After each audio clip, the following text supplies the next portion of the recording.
go back to an earlier phase of the Israelite religion, in which they did have a lot more influence from Egypt in it.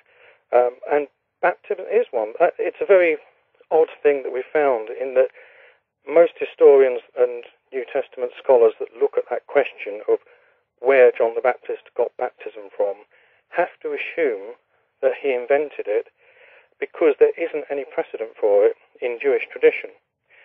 And yet, at the same time, the same culture that interpenetrated the Jewish world, the Egyptian mysteries and the Greek mysteries, they used baptism in exactly the form that John the Baptist did. Right. And yet, somehow there was this big mental block that, they just can't imagine that John the Baptist could have got the idea even from pagan sects.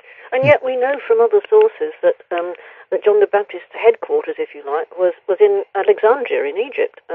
So basically he was, had an Egyptian background, if you like, and presumably a lot of his followers also.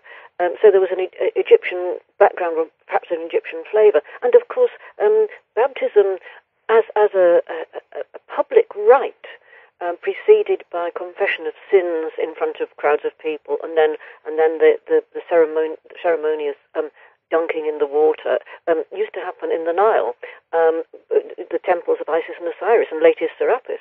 So in fact, that was where John presumably got, directly the idea of baptism from. And it's just remarkable that, he, as I said before, he empowered women, he baptized women. Presumably he got that from the rather spiritually egalitarian Isis and Osiris religion. Interesting. And what about the kind of status, if you will, of John the Baptist? Either one, can you pick up on this if you'd like? I mean, I've heard, for instance, if we talk about the research of Ralph Ellis, he traces this back to that many biblical patriarchs were actually very powerful people, kings and even pharaohs in some instances. Is there any kind of background in regards to this about John the Baptist? One of the most interesting new discoveries of recent years, which took place around the year 2000, was in Israel, not that far from Jerusalem. They actually discovered what they're now calling the Cave of John the Baptist, which is a cave that was certainly used for baptismal rituals in the first century, and which is certainly associated with John the Baptist. It's very close to a place called Ein Karim, which was traditionally John the Baptist's birthplace. And the archaeologists, the Israeli and American archaeologists that have looked at this cave, have really come to the conclusion, yes, this was somewhere that John the Baptist did actually practice baptism. It's a cave with a big it's an artificial cave with a big baptismal pool, certainly for ritual use. So that was kind of interesting that they'd discovered an actual location that was to do with John the Baptist, and therefore probably with Jesus as well. Could have been where Jesus was baptized. But the surprise that it had for them was that when they actually dated material in the cave, even the plaster on the wall that the cave was lined with, they found that cave had actually been there, had been built, and could only have been built for these baptismal rituals 600 or 700 years before John the Baptist's time, which shows that John the Baptist wasn't an initiator of a new form of baptismal rite and movement. Mm-hmm. He was part of something, a secret cult, because there's no record of a baptismal cult in Judaism up to his time. But this cave had been used for baptismal rituals, say, for 600 or 700 years. So it seemed to have been some kind of secret cult that had been around for many centuries, of which John the Baptist was part, and he was merely making it public for the first time. So it does go back to, it taps into a much more ancient tradition, a much more ancient form of the Israelite religion, which I think, as many of your listeners will know, was in its origins a much more pagan religion than it became. Judaism, as we know it, is a result of reforms that came about after the Babylonian captivity. Before then, King Solomon worshipped goddesses alongside Yahweh, the God of the Israelites. Right. So we have this cult that goes back to before those reforms, that retain an early form of the Israelite religion that John the Baptist is certainly part of. And if John the Baptist is part of it, then Jesus, as his disciple to begin with, was also part of that. And of course, the point to stress here is the secrecy of it. The secret mysteries. I mean, perhaps John performed your average everyday baptism, as it were, in the Jordan, as it's stated in the New Testament. But there were sort of maybe higher grade rituals going on in this cave, because, as Clive said, nobody knew about it. It's astonishing. Interesting. And another character, I guess, that you do touch upon in the new book is Simon Magus. Would either one of you like to talk a little bit about him? Yes, he again becomes one of the key things for us in this question that we never quite answered when we did the Temple of Revelation, which is, we have a kind of Jewish Jesus and a pagan Jesus. We think somehow he's both. So most historians would say he's one or the other, and most reject the pagan material and only retain the Jewish stuff. But it's still, we could still never quite get a handle on how we could reconcile these two apparently irreconcilable aspects to Jesus. And then we began thinking about the very close parallels with Simon Magus, the first heretic, this sort of great Gnostic rival to Christianity that the early church was so frightened of. And the reason they were so frightened of him was because he was so much like Jesus. Because, the early church fathers would write about Simon Magus, who had his own following. Simon Magus was a Samaritan, so he came out of the land of the Samaritans. He'd created this big following there, which the Acts of the Apostles tell us was basically taken over by the first of Jesus' apostles to go there. So there's some very close relationship between what Simon Magus did and what Jesus' followers did.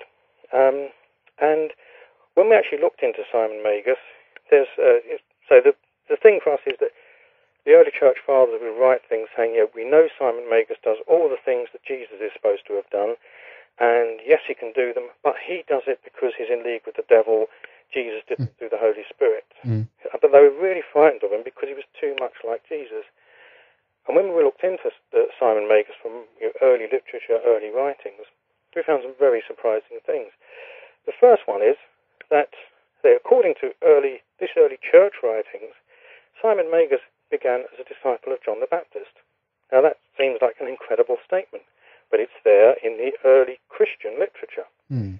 So they regarded their great sort of, almost antichrist figure, their first heretic. They actually believed he essentially had the same teacher as Jesus. So it makes a connection between them. And we do have some of Simon Magus' own writings. Not many, but some have survived in fragments recorded by early Christians in order to denounce them, but they've nevertheless still recorded his own words. And we found that Simon Magus was also, if you like, Jewish, because the Samaritan religion is basically the same religion that came from the same stock as the Israelite religion, venerating the books of Moses and the same things that the Jews did at the time. But he is both appealing to the laws of Moses and other very traditional Israelite things, but interpreting them in a very pagan way. And that really seems to be because this original form of the Israelite religion, with its pagan elements, had survived in Samaria among the Samaritans right through until Jesus' day. Yeah, and sorry, I just have to say that another jaw-dropping thing about Simon Magus is that there is evidence that he was actually John the Baptist's official successor. Again, it's one of those peculiar things that in the New Testament it says that when he was in jail, John the Baptist had doubts about Jesus. He sent out this message and said, are you really the one who is to come, or do we have to look for another? And there's no mention anywhere that basically Jesus was his official successor, but there is some evidence that Simon Magus was. And again, it's, question marks about what we've been taught about Jesus and Simon Magus and John the Baptist. John had his doubts about Jesus. And also, of course, we're not told when John the Baptist was in jail that he said, right, I know I'm going to my death and become a martyr for, the Christian cause or Jesus' cause. I mean, there was no suggestion of that. And interestingly, John the Baptist is not the first Christian martyr. St. Stephen is. There's big question marks over that whole relationship between those men. Interesting. And, you mentioned the cave of John the Baptist recently discovered, and there has been a number of discoveries, if you will, within quotes, I guess. But, I mean, for instance, the History Channel did a documentary on the Gospel of Judas a while back, and then we have even the Lost Tomb of Jesus, the Discovery Channel documentary. I think James Cameron was behind that. Have you guys been able to kind of verify this in any way? Do you think it's interesting, worth taking a second look at either of these two documentaries? Any comments? They're all worth looking at because, they all add in some way to the total picture of what we know about Jesus, even if they turn out to be wrong. I think the Gospel of Judas probably doesn't go back to the first century. It was written a little bit later, maybe 100, 200 years later. But if it owes nothing to the historical Judas, then at least it tells us the kind of things that early Christians were grappling with about Judas and his role. And, the thing I think must occur to everybody that sort of reads the New Testament and the story of Judas's betrayal, actually, whose side was he on?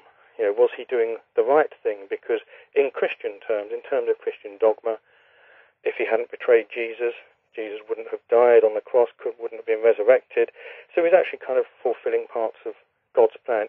If you're looking at it in purely Christian terms. So, and the Gospel of Judas, which we don't believe is authentic in the sense it's got anything to do with the historical Judas, does show us the way that Christians were grappling with these kind of ideas. The whole issue of Jesus' grave and the possible the Jesus family tomb, which we go into in the book. We don't think it is anything to do with our Jesus. Jesus was a very common name. Most of the names of Joseph and Mary and people like that were very common names. Right. So we don't think that that's everything that's claimed for that discovery doesn't really stand up. But it still shows there's this huge interest, which maybe even 20 or 30 years ago people wouldn't have had. That when these new documents come up, when these new archaeological discoveries are made, there's a global interest in them, which kind of shows how interested people are in the origins of Christianity, in the things that maybe show that the story we've always been told about how Christianity began and what it was supposed to have been, things that call that into question. So it's all, anything that kind of gets people thinking and talking about it is good. Yeah, I mean, there seems to be this great mass hunger right across the globe for people to discover things about the truth about Christianity. Yeah. And also a great anger, which I think was stirred up in most people for the first time by the Da Vinci Code. Right. And, a lot of people knock the book and say, it's not great literature or whatever, it never claimed to be, but it actually has done the most amazing thing, and it's got millions, literally millions of people talking about this. I agree, and that is very interesting. Any ideas why it is at this particular time that this is taking place? I mean, we can even look at it this way, that we've gone, 2,000 years almost, soon since Jesus' time, so to speak, and some people claim that we're at the cusp of a new age if we follow the zodiac, if you will, and at this point we're kind of unraveling the story of what has taken place in the past 2,000 years. Anyone got a comment on that? Well, I think it's a sign